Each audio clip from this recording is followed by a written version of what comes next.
Pada dengerin tuh pendukung 1 dan 3 supaya paham.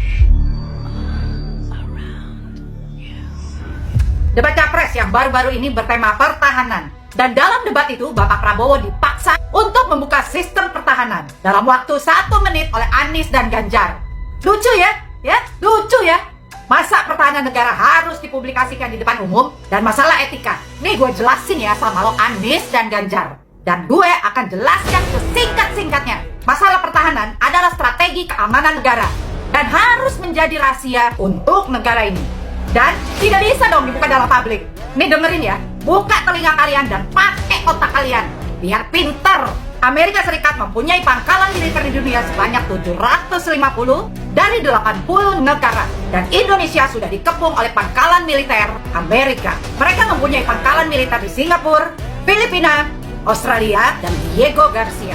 Itu baru negara Amerika, belum negara Cina yang juga mempunyai pangkalan militer di Kamboja. Pertanyaan gue, Indonesia mempunyai pangkalan militer di mana? Jadi, lu pada buka otak ya. Jangan hanya karena ambisi menghalalkan segala cara. Asal lo pada tahu ya, Indonesia baru membuat kendaraan perang mobil maung. Itu aja udah menjadi perhatian dunia. Terus, apakah rahasia-rahasia pertahanan negara seperti strategi di bangsa ini harus dipublikasikan? Mikir lo pada ya.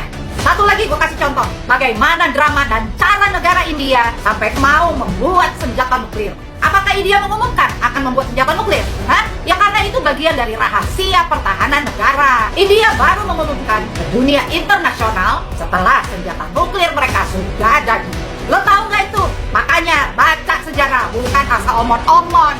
Hei Anies dan Ganjar, mikir dulu ya sebelum ngomong. Di mana ceritanya pertahanan Indonesia kok mau dibuka di publikasi? Hah?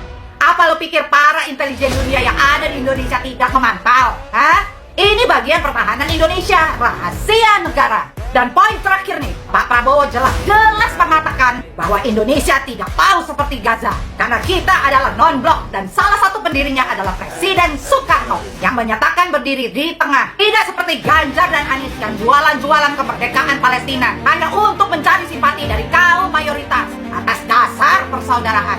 Woi, PBB aja tidak mampu di saat Amerika memakai hak vetonya. Nah ini, Anies dan Ganjar. Mikir woi, mikir. Pakai logika bos dan stop membodohi rakyat. Woi, lu beresin sana Papua yang sudah berpuluh-puluh tahun perang saudara. Dari OPM, dari TNI, dari Polri, semuanya ada korban. Berapa korban yang berjatuhan selama ini? Hah? Terus mau sok ngurusin negara lain? Apa yang terjadi dengan Papua itu? Pertanyaan Mas Budiman itu kan, kenapa nggak selesai-selesai? Oke, jangankan selesai. Bisa-bisa hilang itu Mas. Bisa-bisa hilang. Hah? Pikir bos, mentang-mentang Indonesia Timur sedikit, tidak seperti Pulau Jawa yang jumlah penduduknya sampai 150 juta jiwa. Akhirnya apa? Hah? Indonesia Timur pada angkat bendera Israel kan? Terus lo mau ngapain? Mau larang pakai peraturan Kemenlu gitu? Hah? Woi bos, di Indonesia Timur banyak yang beragama Kristen dan jelas-jelas sudah tertulis di Alkitab mereka, siapa yang mengutuk Israel maka akan dikutuk. Terus mau apa lo? Mau hapus ayat-ayat di kitab suci? Ya nggak bisa lah. Dari sinilah propaganda intelijen asing mau memecah belah bangsa ini. Hei Anies dan Ganjar, lo pikir nggak bahaya ini? Dari sini sebenarnya para capres harus mengangkat Pancasila yang dalam materai Bhinneka Tunggal Ika, karena itulah pemersatu bangsa. Dan jujur masalah etika ya, lo pada nggak cari Pak Prabowo yang berkali-kali hampir mati di medan perang untuk bangsa ini dan berkali-kali melihat teman dan anak buahnya gugur di medan perang. Gak malu lo pada? Hah?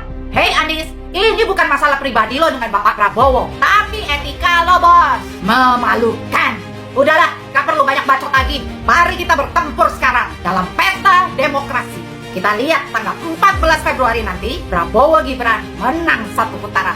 Pegang omongan gue.